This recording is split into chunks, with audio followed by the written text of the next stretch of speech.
दोस्तों नमस्कार, हिंदी की बिंदी चैनल पर आप सबका स्वागत है। मैं हूं डॉक्टर प्रदीप प्रसन्न और आप भी प्रसन्न होंगे ऐसा मुझे विश्वास है। तो आइए आज हिंदी व्याकरण, हिंदी भाषा, हिंदी साहित्य में कुछ नई बातें सीखते हैं।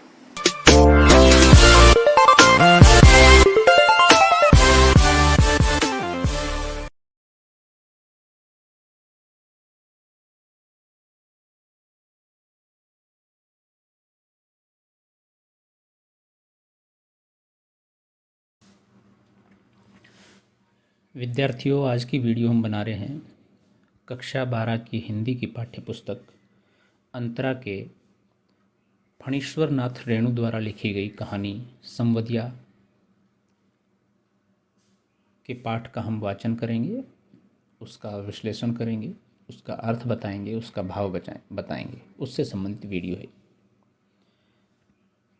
वीडियो प्रारंभ करें उससे पहले आपसे निवेदन है, यदि आपने हिंदी की बिंदी चैनल को अभी तक सब्सक्राइब नहीं किया है तो प्लीज़ उसे सब्सक्राइब जरूर करें, बेल आइकॉन को जरूर दबाएं ताकि कोई वीडियो आप मिस ना कर पाएँ। आइए शुरू करते हैं आज की वीडियो।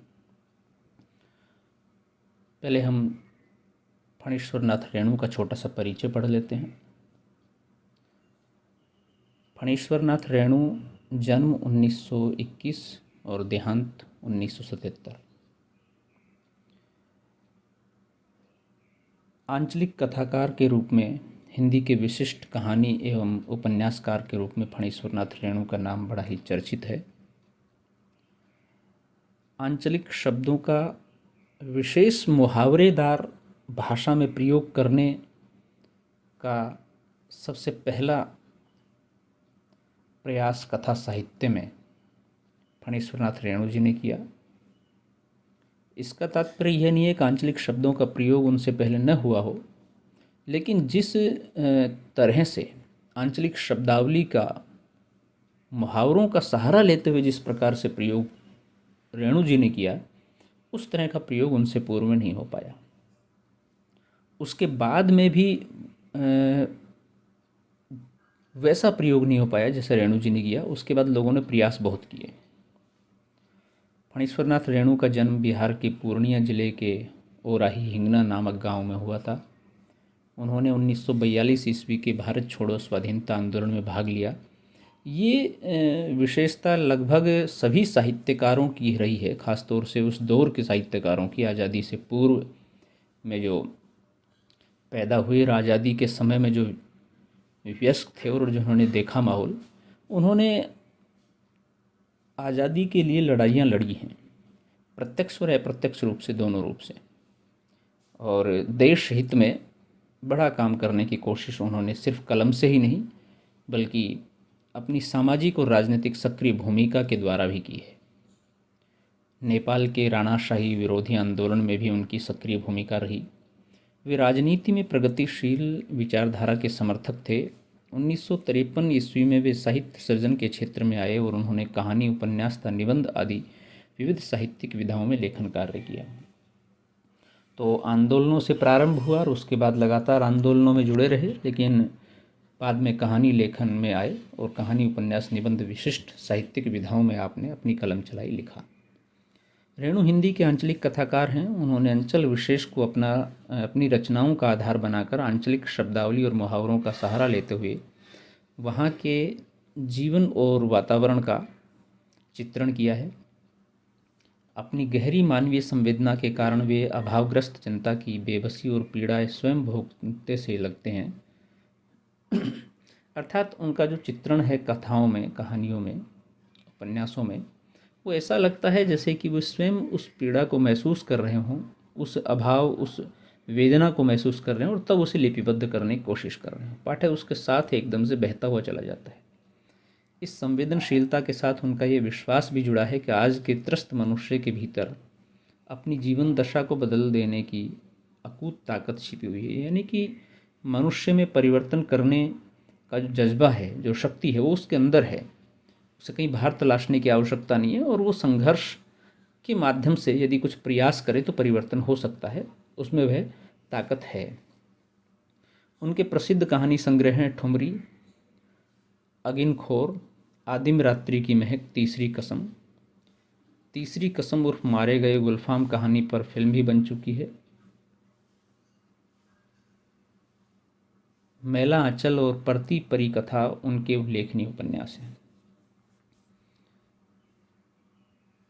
ये तीसरी कसम उर्फ मारे गए गुलफाम बड़ी प्रसिद्ध उनकी कहानी है। इस पर फिल्म भी बन चुकी है, राज कपूर साहब ने बनाई है, तो आप उसे भी देख सकते हैं। एक कहानी है और बड़ी प्रसिद्ध कहानी है, बड़ी चर्चित कहानी है। फणीश्वरनाथ रेणु स्वतंत्र भारत के प्रख्यात कथाकार हैं। रेणु ने अपनी रचनाओं के द्वारा प्रेमचंद की विरासत को नई पहचान और भंगिमा प्रदान की। यानी कि जिस तरह से प्रेमचंद ग्रामीण अंचल की जीवन की झलकियाँ, उनके जीवन के चरित्र चित्रणों का वर्णन अपनी कथाओं के माध्यम से कर रहे थे, उसको कहीं एक पड़ाव आगे जा करके उसको विशिष्ट पहचान देने में रेणु जी का भी हाथ है। उन्होंने उसी ग्रामीण अंचल की बातों को अपनी शब्दावली के माध्यम से प्रस्तुत किया, अपनी कथाओं के माध्यम से प्रस्तुत किया। इनकी कला, सजग आंखें, गहरी मानवीय संवेदना और बदलते सामाजिक यथार्थ की पकड़ अपनी अलग पहचान रखते हैं। रेणु ने मैला आंचल, परती परिकथा जैसे अनेक महत्वपूर्ण उपन्यासों के साथ अपने शिल्प और आस्वाद में भिन्न हिंदी कहानी परंपरा को जन्म दिया। आधुनिकतावादी फैशन से दूर ग्रामीण समाज रेणु की कलम से इतना रसिक्त, प्राणवान और नया आयाम ग्रहण कर सका कि नगर एवं ग्राम के विवादों से अलग उसे नई सांस्कृतिक गरिमा प्रदान हुई। यानी कि तत्कालीन समय में जब बहुत सारे कथाकार या लोग आधुनिकतावाद के फैशन की चकाचौंध में कुछ भी भिन्न करने को नया समझ रहे थे, तो उस चकाचौंध को दूर करने के लिए उससे अलग ग्रामीण अंचल के समाज की व्यथा को कथा बना करके और बहुत ही गहरा उससे जुड़ाव स्थापित करके रेणु ने अपनी कलम को चलाया, कहानियाँ लिखी, उपन्यास लिखे, और लोग उनकी कहानियाँ पढ़ कर के, पाठक उनकी कहानियों को रसास्वाद करके उसमें ऐसा लिप्त हो जाता था जैसे ग्रामीण परिवेश में वो विचरण कर रहा हो। यानी कि कथा कहने की उनकी कला जो है, शब्दावली का चयन जो है, वो इतना विशिष्ट और प्रभावी है कि ग्रामीण अंचल की सभी रीति रिवाजों के साथ साथ उसके परिवेश के साथ गुजरते हुए पाठक कहानी को आत्मसात करता है। ये विशिष्ट कला कहने की, कहानी कहने की रेणु जी के पास है, और रेणु जी उस कहानी के माध्यम से पाठक को, श्रोता को अपने साथ जोड़ते हुए चलते हैं। तो एक तरह से रेणु जी ग्रामीण अंचल की बातों को विस्तारित करते हैं, लोगों तक पहुंचाने का काम भी करते हैं। रेणु की कहानियों में आंचलिक शब्दों के प्रयोग से लोक जीवन के मार्मिक स्थलों की पहचान हुई है। लोक जीवन जो ग्रामीण का ही नहीं बल्कि भारतीय का मूल स्रोत है, तत्व है, उसके बिना अब भारत की पहचान नहीं करा सकते। उनकी भाषा संवेदनशील, संप्रेषणीय एवं भाव प्रधान है। मर्मांतक पीड़ा और भावनाओं के द्वंद्व को उभारने में लेखक की भाषा अंतर्मन को छू लेती है। भाषा बड़ी ही प्रभावी है, जो कि लोगों को प्रभावित करती है, उनको जोड़ती है और उन संवेदनाओं के साथ स्थापित करने में सफल होती है। अब जो इस पाठ को हमने सम्मिलित किया है, इस पाठ्य पुस्तक का जो पाठ जो हम आज बात करेंगे, जिस पर चर्चा करेंगे, वो है संवदिया। ये कहानी है। संवदिया कहानी में मानवीय संवेदना की गहन एवं विलक्षण पहचान प्रस्तुत हुई है। उस कहानी का एक तरह से सार हम पढ़ लेते हैं, क्या है। तो संवदिया कहानी में मानवीय संवेदना की गहन एवं विलक्षण, असहाय और सहनशील नारी मन के कोमल तंतु की, उसके दुख और करुणा की, पीड़ा तथा यातना की ऐसी सूक्ष्म पकड़ रेणु जैसे आत्मा के शिल्पी द्वारा ही संभव है। यानी कि इसमें एक नारी के मन की कोमल भावनाओं की कथा है, और सबसे बड़ी बात यह है, आत्मा का शिल्पी एक उपनाम एक तरह से फणीश्वरनाथ रेणु के लिए प्रसिद्ध है। तो वो जैसा उन्होंने पकड़ा है सूक्ष्म तरीके से, बारीक तरीके से, वैसा शायद अन्य उस प्रकार से नहीं पकड़ पाता जैसा वो पकड़ पाए हैं।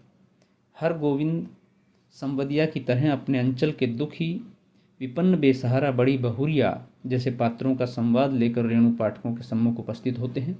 यानी कि ये सभी पात्र इस कहानी के अंदर मौजूद हैं। रेणु ने बड़ी